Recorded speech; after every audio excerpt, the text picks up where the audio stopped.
right, welcome back to the Sports Town podcast. It has been a while, but we are back at it for season number 5, and I'm actually pleased to be joined by Luke with the Full Court Network podcast. And Luke, thanks again for coming on. I know it was kind of last minute notice, but thanks for coming on.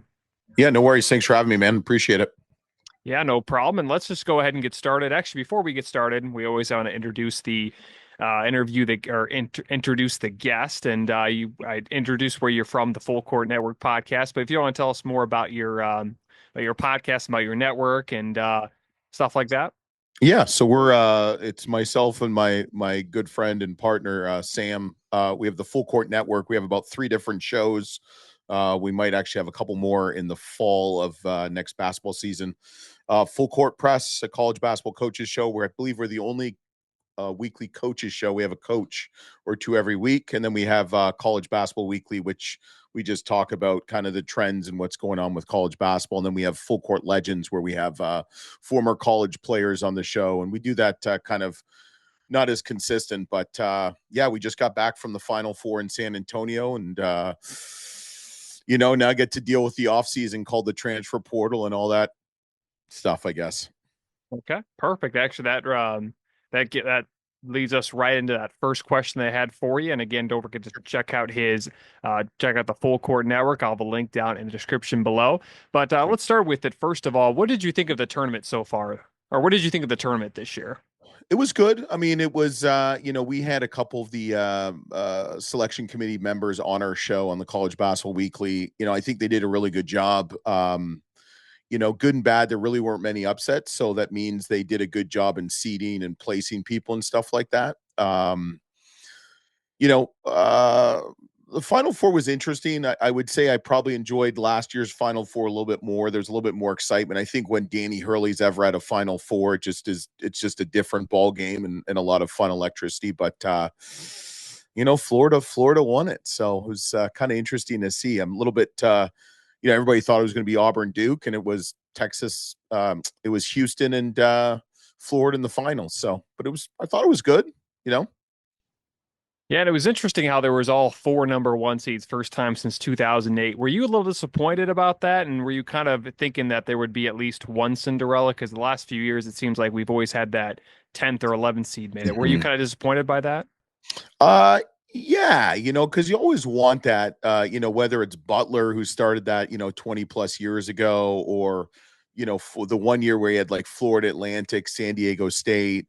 We were hoping for Colorado State for personal reasons, just because we know Coach Medved pretty well. And we actually were at the Mountain West Conference tournament, and, they unfortunately lost a heartbreak at the end of Maryland. But yeah, I think everybody likes that. I think it's fun. It's a great storyline.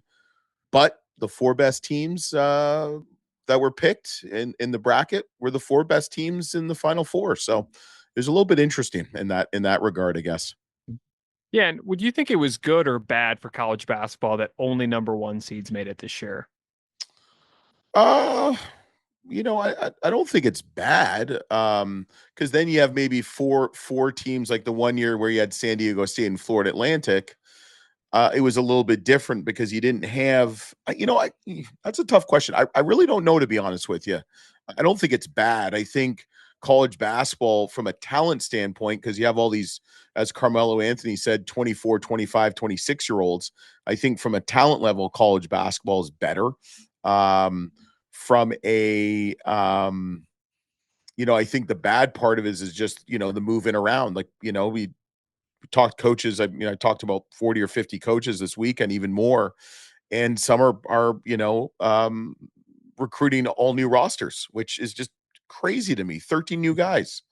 I mean, that's kind of the disappointing part of college basketball right now. There's just so much flux when it comes to transfer portal and NIL, and which I like to call, and a lot of people like to call pay to play. So, yeah, I don't know. It's going to be interesting, but the SEC got 14 teams in, which is still amazing to me. Yeah, the SEC was impressive, but I mean, you mentioned there were 24, 25, and 26-year-olds playing. I mean, and then a lot of times you said there was 12 or 13, or actually Rick Pitino was saying he's not even going to really recruit high schoolers. He's just going to get a bunch of guys in the transfer portal, which is crazy. And I didn't think ever see that. But that's the transfer portal, and that's the way, or that's the sport we live in, I guess, is how they would say it. Yeah. And we and if we look at the Saturday's games, Duke versus Houston, and we also had Auburn versus Florida, and it seemed like both Auburn and Duke choked. Who do you think choked more on Saturday? So I don't like to use the word choked. I mean, stuff happens, shit happens. I don't think. I think I just don't like that word. I mean, I played D1 sports. I was at head coach D1. I think it's stuff happens, and they're really good teams. I think it's unfortunate how it ended. I mean, I'm talking at halftime to Con Knippel's mom because I know his uncle real well, and I'm like, oh, it's going to be great. Friday night, it's going to be Duke in Florida, and it looked like that was going to happen, and then a minute to go, just some unfortunate stuff. I think, I would say the one I was more surprised with is Houston. I think Houston on Monday night, LJ Cryer should have had the ball in his hands, and he didn't. And I think that was unfortunate. Um, it's sad to see with Duke because this was their year. I mean, none of, Cooper Flagg's not coming back. Con Knippel is probably not coming back. So how's Duke going to look next year? But I don't know. I mean, it's unfortunate, and I mean that's where games are won and lost in that last minute. Yeah, and I mean, despite losing, that might have been Duke's best team. Do you think he was better than the team that won the title in 2015? No, because they won the title in 2015. I mean, yeah, it's true, but I mean the talent wise in this team was great. I mean, kind of like the team in I think when it was 2019 when they had Zion Williamson and RJ Mm-hmm. Barrett and they had a few other players as well, but that team was talented too, but it didn't even make the final four. I mean, do you think where do you where do you rank this Duke Yeah. team among the last like 10 years? I mean, I think I will say Sam and I were talking about it's probably the most likable Duke team. Because it's just funny talking to a lot of people, whether it's someone that played at Clemson or someone that played at where did Dwayne play? Maryland, someone that obviously played North Carolina. Duke is just not well liked. Um, you know, it's hard to say they're one of the best in the last decade because here's the thing, they didn't win. Mhm. And you know, people are judged by winning and losing. So it's hard to say, I think the ACC was a weaker conference this year. I mean, the last 2 years, and it's obviously you can see by who's gotten into the tournament and who hasn't. Um, and I think that affected them in the tournament because they just weren't tested like, let's say, a Houston or an Auburn or a Florida. Um, Plus, Houston's a little bit older too, but they're a great team. They're fun to watch. I mean, Cooper Flagg is, he scores 25 points in the finals and or in the semifinals, and I mean, he's one of the best talents you've seen in a long while for sure. Yeah, and it was I honestly thought Duke was going to win. They were up by what, 14 with 7 minutes left to go and I thought that game was over. Obviously not. Houston wins, but I mean it was You and everybody in the building. I mean, everybody yeah. thought Duke was going to win the game. hmm Just that's the way basketball works a lot of times because it can be such a run where you're up by 15 and then you end up losing by 10 or 15. Yep. It's crazy how that works, especially with how the every team shoots threes. But another question too I had on the champ or on let's go actually to Monday. Yep. Who do you think will be better next season, Houston or Florida? You got to ask me that in the fall.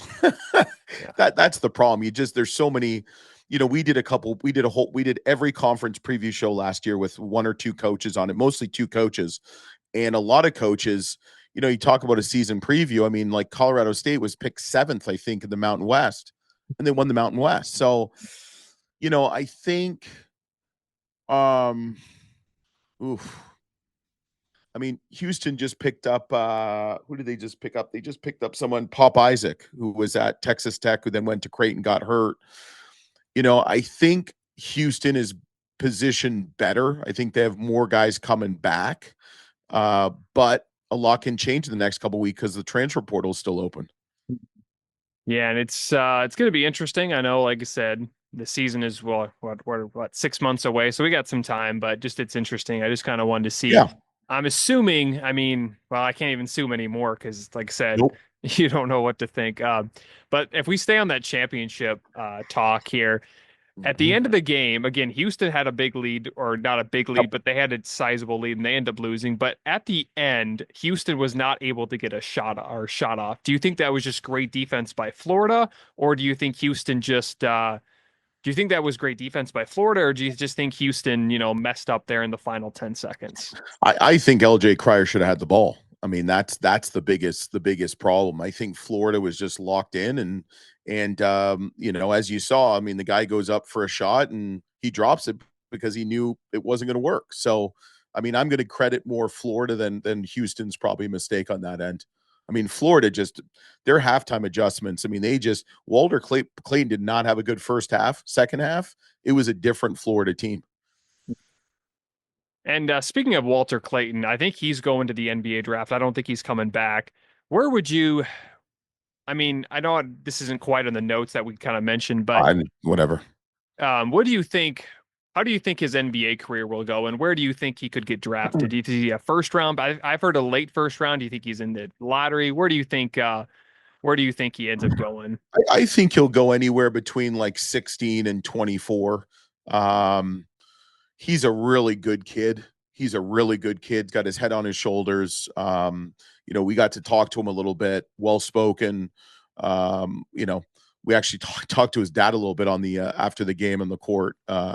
He was pretty funny, but yeah, I think he'll have a nice NBA career. It's hard to say though because the NBA is just that next level, but he was a no star recruit in basketball. I think he was a 4-star recruit in football.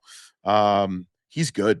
I mean, he's a good player, and I mean, his game in the semifinals, there was a lot of chatter that he probably just pushed himself into a lottery pick, but you just don't know what player like teams need and stuff like that, and what foreign players are out there. But I think he'll be a first round pick, probably mid to late first round. Do you think he's a top five Florida player of all time?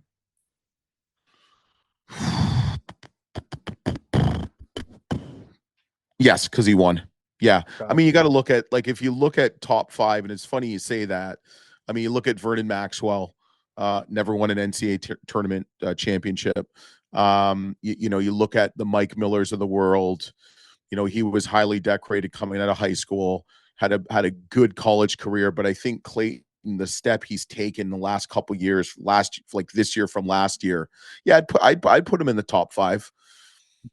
I think he's up there. I mean, it's funny that the 2 years that Florida won a national championship, they had great players, but they didn't have like a Cooper Flag or a Grant Hill or some of these maybe, you know, I don't want to say bigger name players because they're all very good players and did very well in the NBA and stuff like that. But yeah, I think Walter Clayton, you could put him in fourth or fifth as all time great Florida Gators. Okay. Well, I wasn't sure about that and just kind of wanted to mention it. Another thing is too, you mentioned the ACC and it didn't have a great year. No. Of course, I'm a Louisville fan and I thought we improved a lot this year, but do you think the ACC can rebound from a down year do you think the ACC will rebound from a down year? Yes, yes. I mean, the ACC is a great basketball conference. I mean, what Coach Kelsey's doing. I mean, he right now is leading the transfer portal. I mean, Coach Kelsey's a real deal. And if you're a Louisville fan, you should be in a good mood because he's going to get it done there. Um, just love his energy. I believe it's one of his dream jobs too. That in Ohio State, from what I've been told. So, I think you got a good one there. I think the North Carolina State hire of Will Wade is amazing. We know Coach Wade personally. We know, Vernon Hamilton, one of his assistants. We know Amir Khan personally too. I believe he's going to North Carolina. I think there's going to be a new aura, as they say, in North Carolina State. So I think that's good. I think the Ja Lucas pickup in Miami, Florida is going to be really good. The Florida State hire is, I think, a good one. They're going more NBA, going to go do it more like that. Georgia Tech, I'm kind of disappointed on. Syracuse, I grew up a Syracuse fan, as you can see in the back right there. Um, they've got the younger, Carmelo, mini Carmelo Anthony coming in. So I think they're going to take a next step. I mean, Wake Forest kind of fizzled at the end, But and who knows about Duke and North Carolina? I mean, North Carolina is bringing back Coach Davis, so I think it'll be better. But then you throw in like the Virginia Techs of the world, the Boston colleges. I mean, it's you know Miami of Florida this year. Yeah, I think it'll rebound. I mean, I don't know how anyone's going to come close to competing with the SEC anymore. I mean, they're just a different level. Seems like the SEC is more of a basketball conference than a football conference, Oh, geez. Oh, especially I the mean, they last. got 14 out of 16 teams. I mean, that's ridiculous. Yeah, and it like I said, I was surprised by how good the SEC. I know it's gotten a lot better, but I was very surprised on how good they were there, or how good the conference was overall this year. So We knew it was going to be good. Like we knew it was going to be really good. We didn't think they'd get 14 teams. We thought maybe 12, but it's crazy. Only two conferences got multi bids, and that was the Mountain West and the Western Collegiate Conference. So there's only three at large bids that went to the non Power Fives. yeah, that is crazy. But like I said, most of the Mountain West teams are going to the Pac-12 in about a year or two. So that's interesting how that Hopefully not, works. but who knows? But I mean, you still New Mexico. They, the Richard Patino left. He's gone to Xavier, but they hired Eric Olian, who's a really good pickup from UC San Diego. Nevada had a down year. Wyoming's going to take a next step with Sundance. I think they'll be fine. But the big thing is they're bringing in Grand Canyon, which is, they've got a lot of money to spend in NIL, 2 million plus supposedly. So,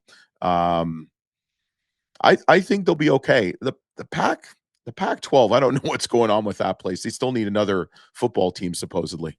Yeah, now I know Gonzaga is going there, so that's going to help out the basketball program a little bit. But yeah, I don't think anybody really knows the exact direction that the Pac-12 is going. Yeah. And I did see that you made a video about this, and I kind of wanted to get your take on it. There were so many there's so many new coaches in college basketball. A lot of guys going. There was probably 5 or 10. I can think of 10 new coaches for big programs. Um, what are you looking at right now for all the coaching changes? Which is the one that really shocked you? Uh, oof. I think there's. I'm not surprised about Iowa. I'm not surprised about Fran McCaffrey retiring or getting pushed out. Obviously, he still wants to coach. He's at Penn now. Um, the one I was a little bit surprised about was Indiana with Darren DeVries because he was only at West Virginia for a year. But you know, the DeVries name is synonymous in the Big Ten. His brother was a stud football player for Iowa, played in the NFL for years. He's grew up in Big Ten country in Iowa. So I'm not really surprised. That's probably the most surprised. The one I'm kind of surprised too that didn't go was him going to Indiana and then Jared Calhoun going to West Virginia. He stayed in Utah State. Um, I'm not surprised with Nico Medved. I mean, that's where he went to school. He grew up right there. He's going to do awesome at Minnesota. The Villanova, Kevin Willard. I don't know about that one. That one's going to be interesting. He's a great coach, but that one's going to be interesting. What did you think of the way that Kevin Willard handled that? Because it seemed like he was already He gone, did and it then before. He did it at Seton Hall. I mean, it's I like mean, Bill Clinton in his presidency. I mean, you cheated once, you're going to cheat again. No offense to Bill Clinton. well, I mean, it was kind of interesting how it all worked because it seemed like, I mean, what Maryland was 5 seconds away from losing to Colorado State in that game. So it kind of seemed like I think he had already accepted the job going to Villanova. So I think maybe I don't know. I just thought it was I thought it was weird how it all. And I know Yeah. it's hard to do that because of the transfer portal and all that, and you have to get immediately. But Yeah, but I think here's where it is odd. They weren't looking at anybody. Like there was no chatter. We didn't hear anything. Not that we hear everything or anything, but there was just no chatter about the Villanova job. It was really kind of weird. Um, so it made you seem like, all right, well, Maryland just needs to move so Kevin Willard would leave. But them hiring Buzz Williams, that's interesting because Maryland doesn't have an AD. The AD went to SMU. So, and I think if you look at Buzz Williams's history, he's really been at a lot of schools like 5, 6 years, and then he leaves. And this is kind of the same trajectory. So, I don't know how that's going to go at Maryland for Buzz Williams. He's a great coach. We're big fans of him, but I don't know. I don't know. I really don't know about that one. That's going to be weird. Not weird, but that one's going to be the one that I'm kind of like interested to see what happens there. Mhm. And can you rank? So let's start with 2015 because we Oh, didn't, of course, we'd have a tournament 2020. But can you rank the last 10 champions? jeez. Ooh. I mean, the last year's UConn was probably number one in my eyes. I mean, it was they were just, I mean, that they beat everybody by like 30 or 40 points. And I got to see it firsthand. I mean, they were just dominant. Um, I would probably say this Florida team's probably one of near the bottom.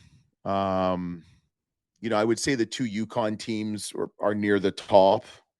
It's tough. I mean, what do you think? I mean, where would you place people? Because that's where I kind of have a tough time because it's so hard to kind of just there's just kind of some variables. Well, I mean, probably Duke in 2024 was probably the best of all those teams, but then you forget that, like, I know Virginia got pretty lucky against Auburn, but they still were a Mhm. really good team. You had the two Villanova teams. The 2018 team, I think, was a little bit better. I would probably put, I mean, that even that 2017 North Carolina team was good. I would probably put the UConn team in there at number one. Mhm. That 21 Baylor team, I don't think was as good. I know they beat an undefeated Gonzaga team, so I would probably put them toward the end, and I would Mhm. probably put those two Villanova teams are right there. I think at two and three probably. You have the 2023 UConn team; they were a fourth seed, I want to say. Mhm. When I would put them kind of toward the bottom as well. That 2015 Duke team was good, but I Oh, would probably that put team was them good. Yeah. yeah. I would probably put them in the middle just because of how good, but I would have the probably the 24 UConn team at one and Yeah. probably one of those Villanova teams at two and three. Yeah. Yeah, I would agree with you. That's good. Yeah, the Big East at 1, 2, and 3 potentially. Yeah. Well, I I mean, like that. it's interesting how that goes, but like I said, you have to, I mean, it's really hard to remember that all the way back to 2015, but um yeah, so that's the last 10 champions. But if like I said, thanks again for coming on. Awesome, man. Um Appreciate it.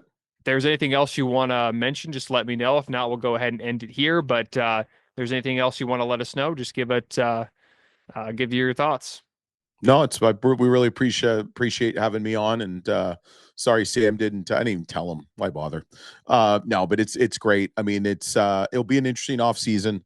I'm trying not to focus on the transfer portal because I think there are over 2,000 names. There's still I think one or two coaching jobs still open, but yeah, it should be good. Yeah, if you guys want to.